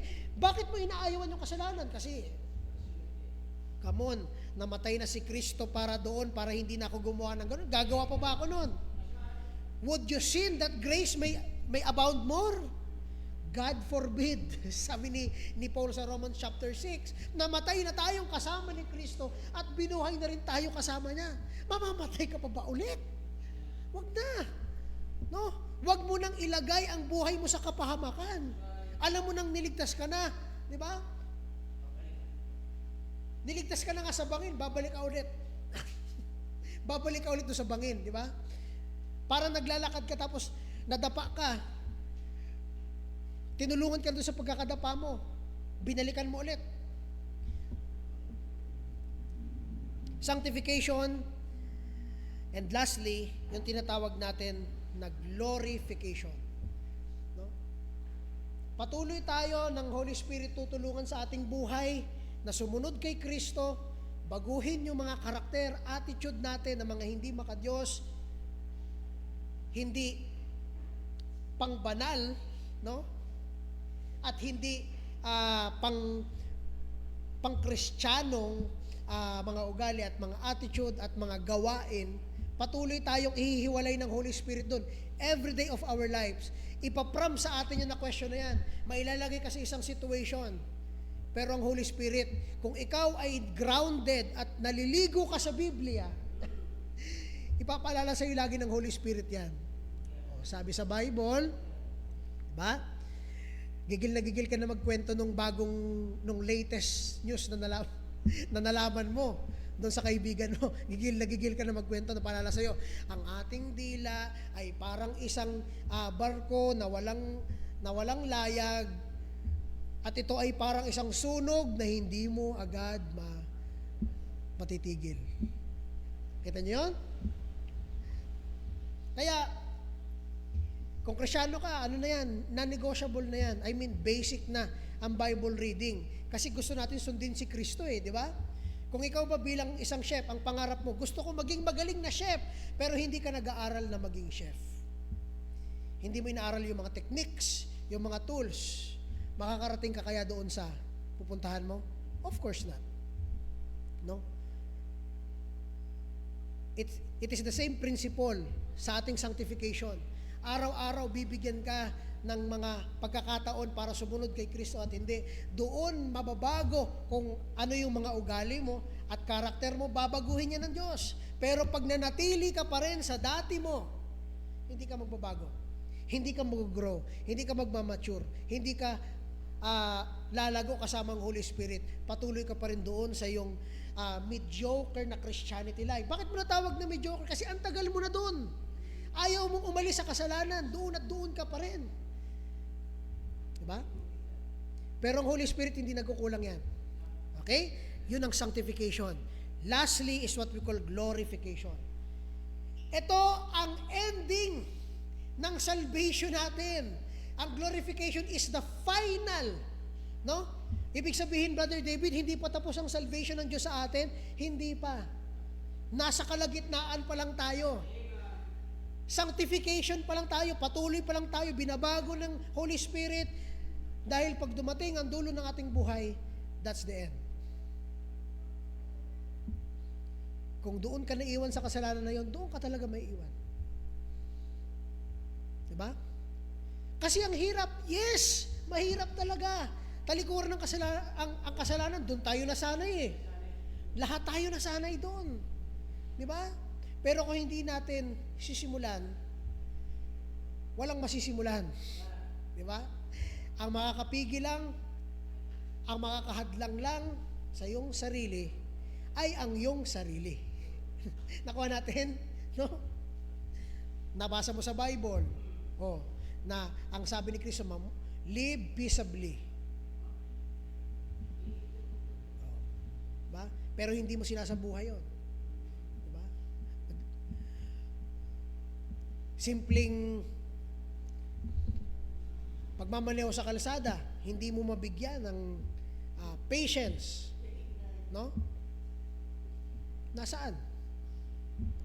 Ang pagsasabuhay ng mga bagay na ito. Yun ang sanctification. But ang glorification is the end of everything. Ito yung, kung sasabihin nga natin ito ang concluding step sa ating salvation. Bakit? Kasi pag namatay na tayo, that's the end. Pero kung tayo ay buhay pa, ang sabi ng Bible, sa isang kisap mata, pagtunog ng huling trompeta, babaguhin ng Diyos ang mga nabubulok, corrupted, sinning body, itong flesh natin, na ginawa siya fit for earth, fit sa lupa. Babaguhin siya ng isang katawan na fit at perfect sa kalangitan. Walang makakapasok sa langit na makasalanan. Kaya itong katawan na to, hindi to makakapasok sa kalangitan. Babaguhin ng Diyos ang ating mga earthly bodies into a heavenly body. Yun ang tinatawag na glorification. Ano ang argument ni Paul? Tulad ng pagkamatay ni Kristo, namatay rin tayo kasama niya. Romans chapter 6. Ito yung importante. At tulad ng kanyang pagkabuhay, ganon rin tayo bubuhayin. Na kung paano si Kristo ay nakauwi sa kanang trono ng Ama, ang ating bagong katawan na ibibigay ng Diyos, hindi natin gagawin, hindi natin paghihirapan. Ang Diyos ang magbibigay. At kung nandito kayo last Sunday doon, nabasa natin yun doon sa Romans, inargue ko sa inyo yung argument ni Paul tungkol sa isang seed. No? Maintindihan natin na yung ibibigay ni Kristo na bagong katawan, tulad kay Kristo, ay ano? Gawa at produce resulta ng ano? Resulta po ng pagkabuhay ni Kristo. No? Ito yung pangako niya sa ating bagong buhay. Ito yung pangako niya sa ating eternal life. Kaya nga, eternal life eh. Ito ba, tatagal to eternally? Hindi. Kaya, by that, no? By that argument, ang ibig ko sabihin, babaguhin to. Tama si Paul. Tama yung argumento ni Paul. Kailangan talagang baguhin ito. It is necessary, yun ang word doon sa verse, it is necessary that our earthly bodies must be changed to a heavenly body dahil hindi ito fit sa kalangitan. Gets natin? That's what we call glorification. Yun ang ending ng lahat. Bakit? Kasi kung ang source ng ating temptation ay ito, at lahat ng mga senses natin, then, literal na wala ng kasalanan sa kalangitan for the reason na ang katawan natin ay wala ng temptation. Wala nang matitempt. Wala nang senses na pwedeng itempt pa si Satan. Gets natin? That's what we call glorification. A glorified body, a heavenly body, changed from our earthly body. Okay? So yan ang mga blessing ng salvation. Ang dami, no? Kaya, nasa Bible yan lahat at nabasa natin yan for ilang Sundays rin. Pero I hope may natutunan kayo ngayong itong ilang Sundays. Okay? May natutunan naman. Bago tayo mag-end, meron bang question? Sige. Question. Mga katanungan. Doon sa mga review natin. Actually, review na lang siya lahat. Kaya, possible may nabatcher ako, sorry. Meron bang question? About doon sa mga napag-usapan natin ng mga blessing ng salvation? Meron ba? Wala na? Okay, magbibila ako ng 5. Kung wala na, di thank you Lord. Grabe no. Okay, 5, 4. Sige po, question. Pwede bang makano ng sa ating audio tech? Mike, please. Sige, sis.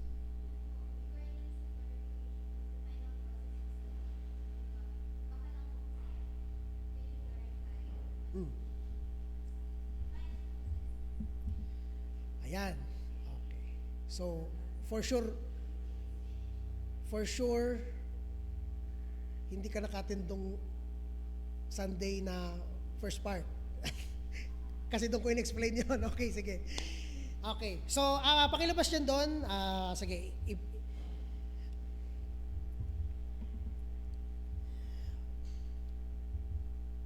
So, ang ibig sabihin no na final, okay, dahil doon sa binasa nating verse, buksan nyo po sa 1 Corinthians chapter 15, verse 54. Check. Okay? Check. 1 Corinthians 15, verse 54. Open your Bibles at explain ko sa inyo ng mabilis para maintindihan natin yung definition na binigay natin na it is the final process. No? Andiyan na kayo? Say amen. Verse 54, babasahin natin. Okay? At kapag, look at that word anong ibig sabihin ng so when?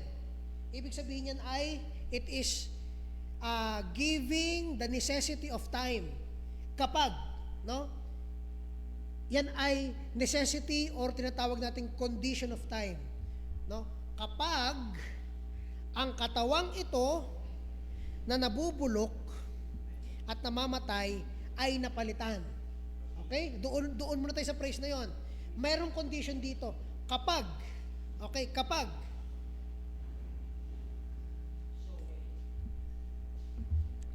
napalitan na ang ating nabubulok at namamatay na katawan,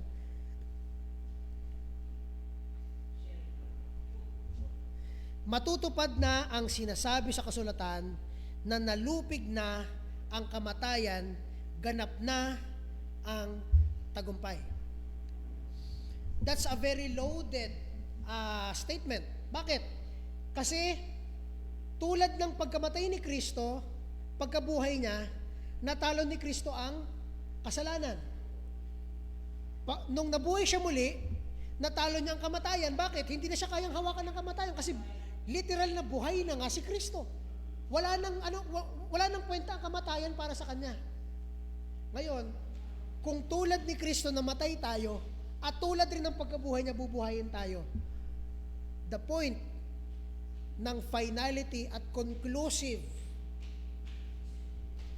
na process para sa ating salvation, tulad ni Kristo, pag tayo ay napinalitan na ng isang heavenly body, wala na rin sa ating lakas ang kasalanan. At pati ang kamatayan ay wala na ring lakas para sa atin. Gets natin yon? Literal na yung lahat ng nakapagdadala sa atin sa impyerno at galit ng Diyos ay malulupig. Look at the word, victory. Pero ang condition, kapag napalitan na. Pero pag hindi pa napapalitan ng heavenly body ating mga katawan, patuloy pa rin tayo sa sanctification.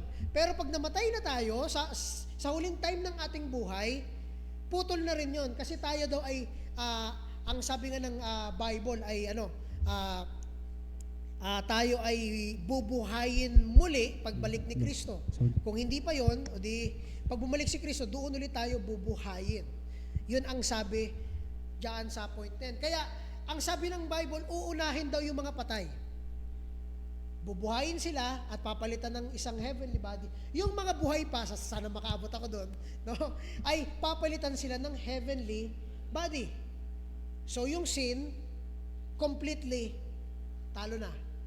Yung kamatayan, completely wala nang kapangyarihan sa atin. Nakuha po ba natin? Nakuha mo sis? Yung point doon?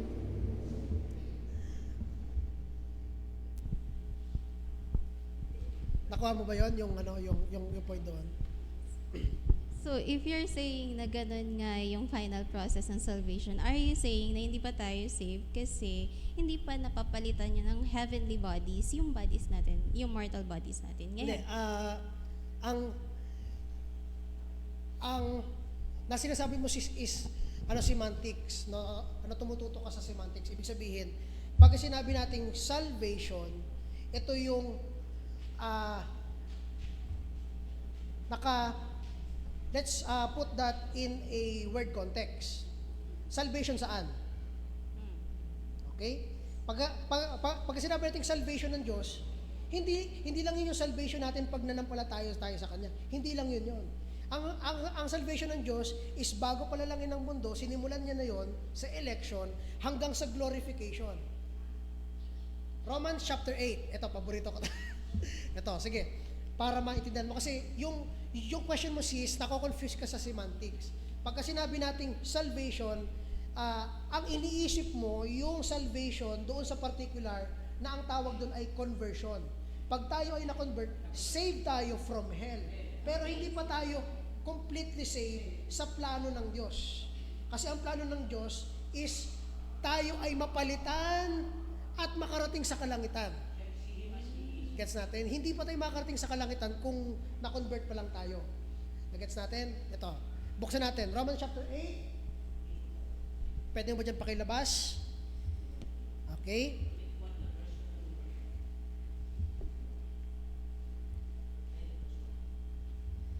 Okay. Romans chapter 8.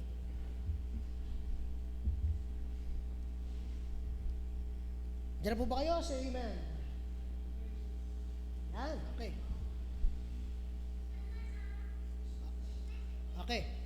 So, dyan sa Romans chapter 8, gusto ko po na makita natin dyan yung tinatawag nating golden chain, the chain of salvation. No? Wait lang. Pwede po pakitulungan ako hanapin dyan yung nagsasabing all things work together, verse 28. Verse 28. Verse 28 to 30. Gusto ko po makita nyo ito. And please, read your Bibles para mabigyan tayo ng clarification. Okay? So, ang question ni Sis Ira is ganito. Kung tayo ba ay ang sinasabi natin ay ito ang final or ang final process ng salvation,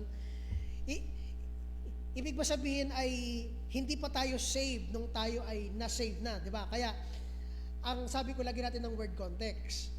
Doon sa meaning ni Sister Ira, ito yung salvation from hell, which is, yun po yung pangako apan tayo ay nanampalataya sa ginawa ni Kristo sa krus. Ngayon, ito naman ibibigay ko sa inyo yung ibig ko sabihin ng salvation, which is yung salvation na minimin talaga pagdating sa ating buhay ng isang tao, no? Hindi lang siya natatapos doon sa salvation from hell, kung hindi complete salvation from the past, the present, and the future.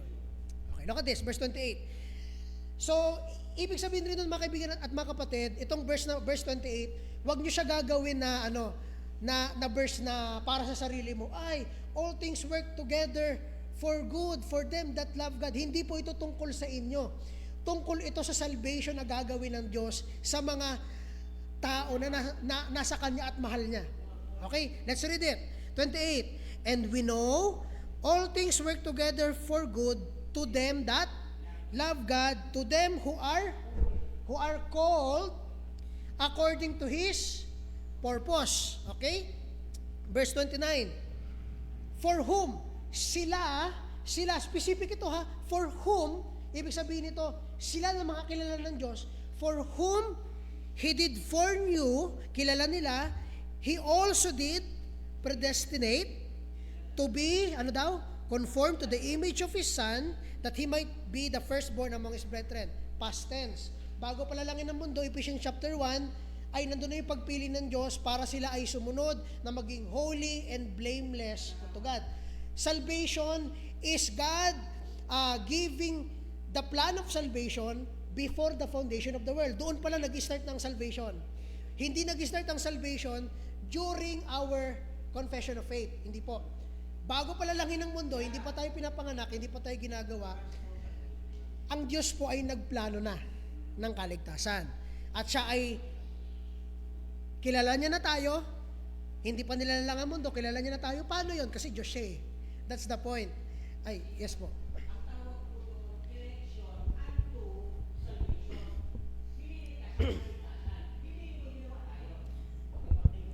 Okay, so ayun po.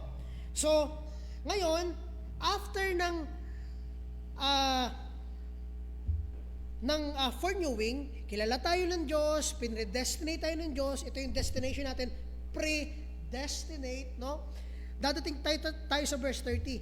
Ang Diyos ang gumagawa nito lahat. From the start, verse 30, yung mga pinredestinate niya, sila rin ay kanyang, ano daw? Ano yung word dyan? Sila daw ay kanyang tinawag, called. Uy, hali kayo dito. No? And whom, yung mga tinawag niya naman, sila rin naman ay kanyang, ano yung word? Justified. Pinawalang sala. You see that? Okay? Justified. And then, ito yung pinaka-final. He also glorified. Ang tanong, nangyari na ba to? Ang pag-glorified, nangyari na ba? Glorified na ba tayo? No. This will happen in the day na bumalik ulit ang Panginoong Jesucristo. Yan po ang buong plano ng salvation. Walang labis, walang kulang. No? From the start, before the foundation of the world, until the end, sa ating sa ending ng ating buhay, or kung bumalik ng Panginoong Jesucristo, sana naman, no, doon tayo babaguhin. And completely, ang sabi sa nabasa nating verse, wala nang laban ang kasalanan sa atin, and at the same time, may victory na tayo sa death. Literal yung sinasabi ni Kristo, whosoever believeth in Him should not perish anymore, but have everlasting life. Gets natin? Ay, sige po.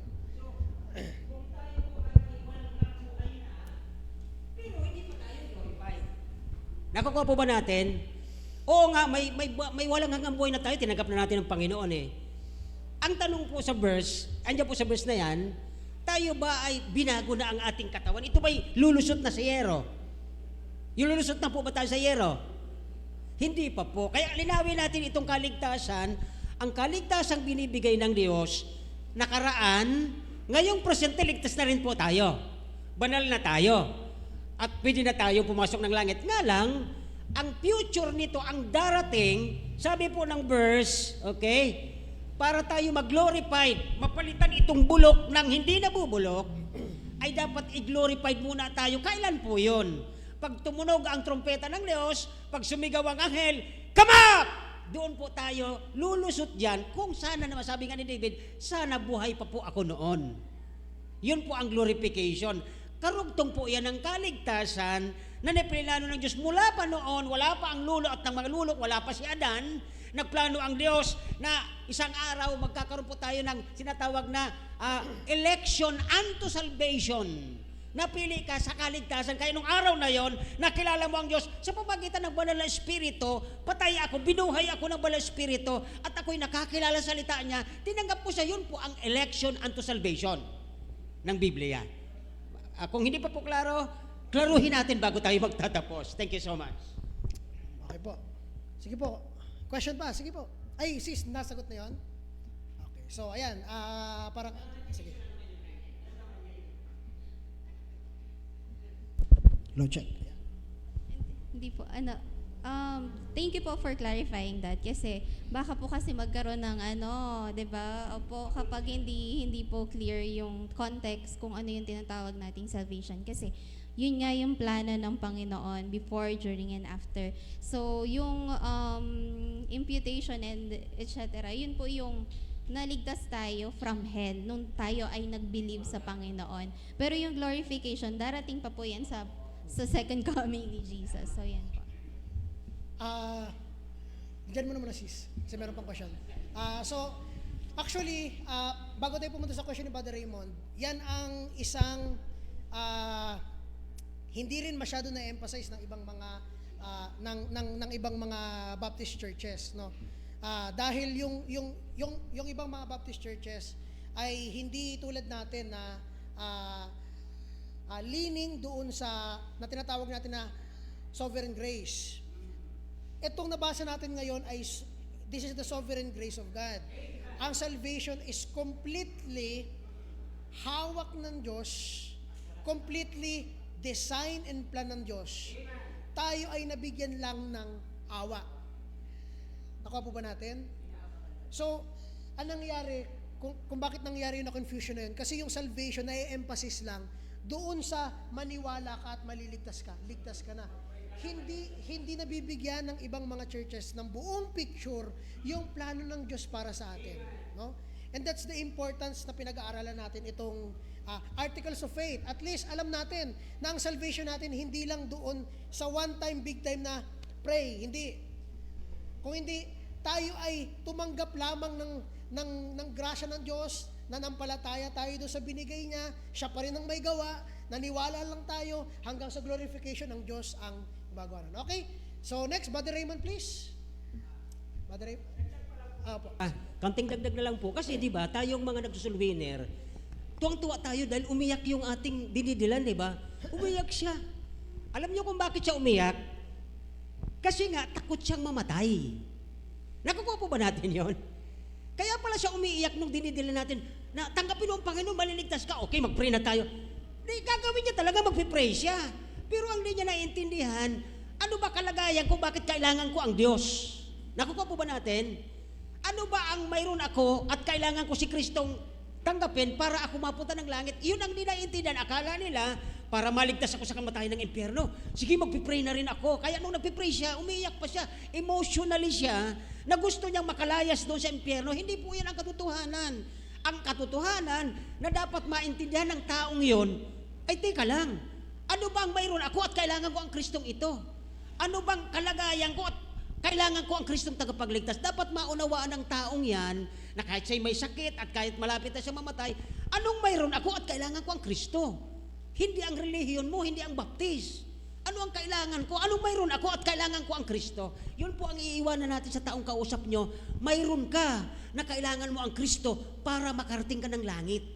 Hindi yung, sabi niya kasi, ay hindi naman ako pumapatay, hindi naman ako masamang tao, at saka panapanalangin ako, may relihiyon ako. Mayroon siyang ipagmamalaki. Malaman dapat ng taong yan, kahit mamamatay na siya, kailangan mo ang Kristo na magbabayad ng kasalanan mo. Kahit may relihiyon ka, kahit nagpipray ka, mamamatay ka dahil makasalanan ka. Kailangan mo ang Kristong nagbayad. Tanggapin mo ang nagbayad na yan, kasi kung hindi mo pa tinanggap ang bayad, hindi ka pa bayad. Nakukuha po ba? Naunawan po ba? Thank you so much. Okay. Okay po. Ano, Brother Raymond po? Sige po. Question. Magandang umaga po sa lahat. Ito lang po ay katanungan doon sa glorified, magkaroon tayo ng glorified body once na nasa Panginoon na tayo. Pero may mga events po kasi na i-declare na patay na. Tapos mga ilang oras nabuhay muli. May mga witness, may mga nagpapatotoo na yun daw tao patay na. Tapos mga ilang oras nabuhay muli. Ang tanong ko po doon, yung ba kanyang katawan, di ba, iniwan na niya.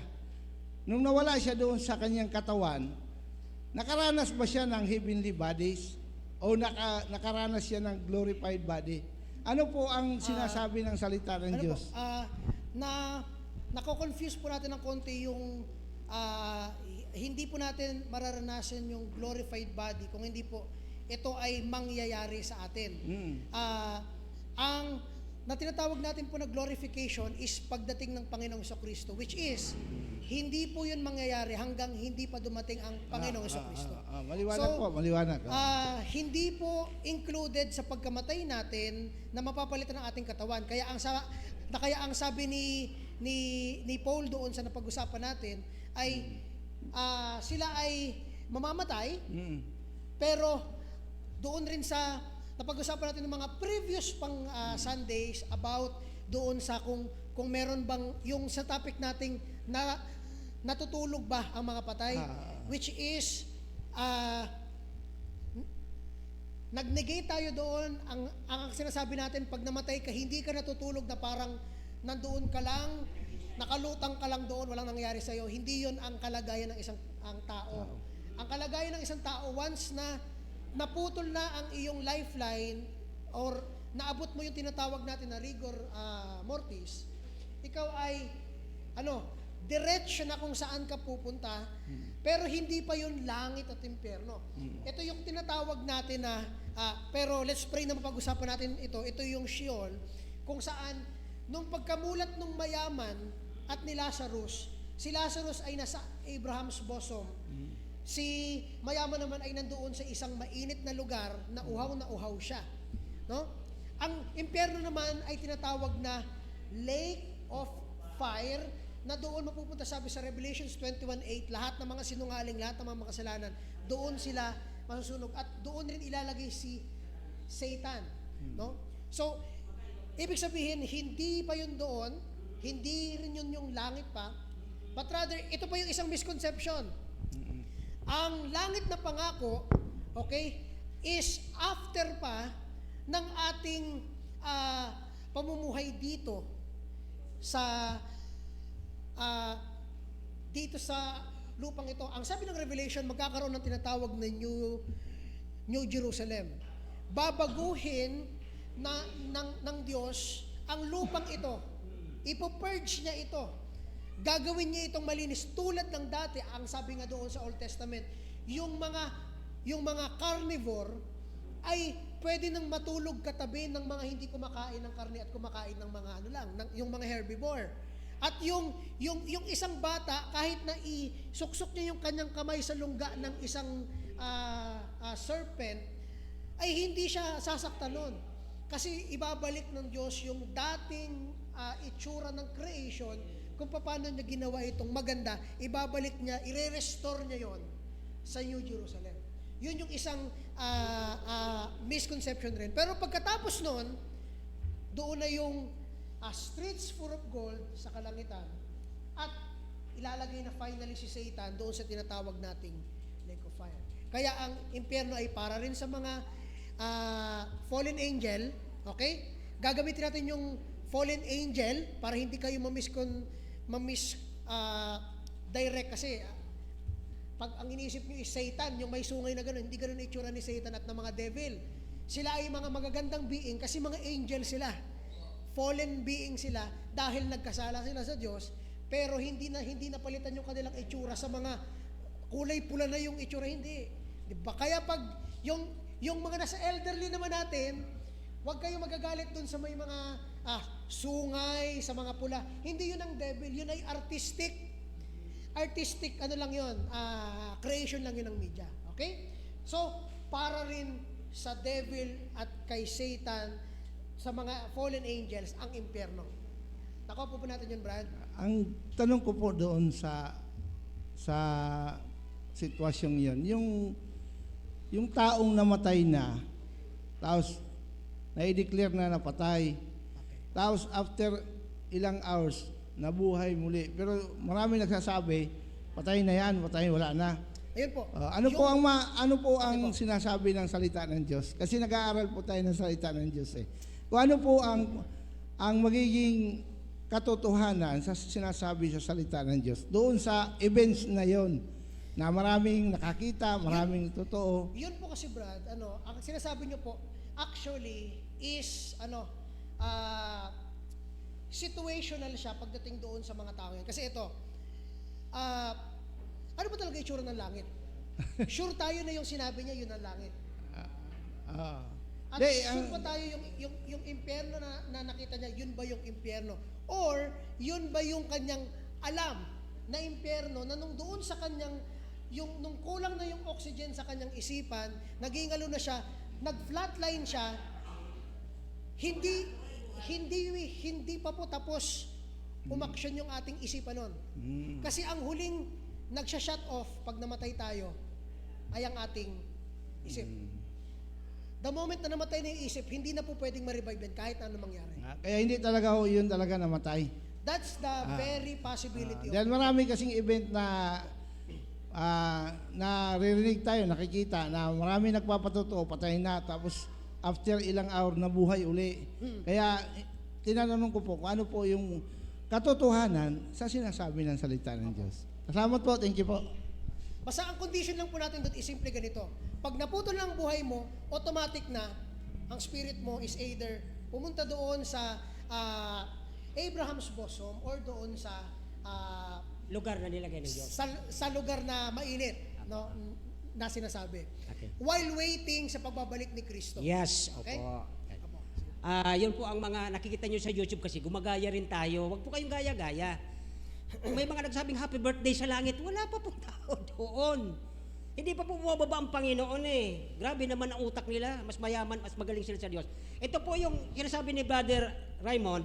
Sino po sa inyo pamilya doon sa mga may kamag-anak na halos maghapon hindi nagigising? Ako lang. Dalawa kami. Ang nanay ko, sister. Okay, tatlo na tayo.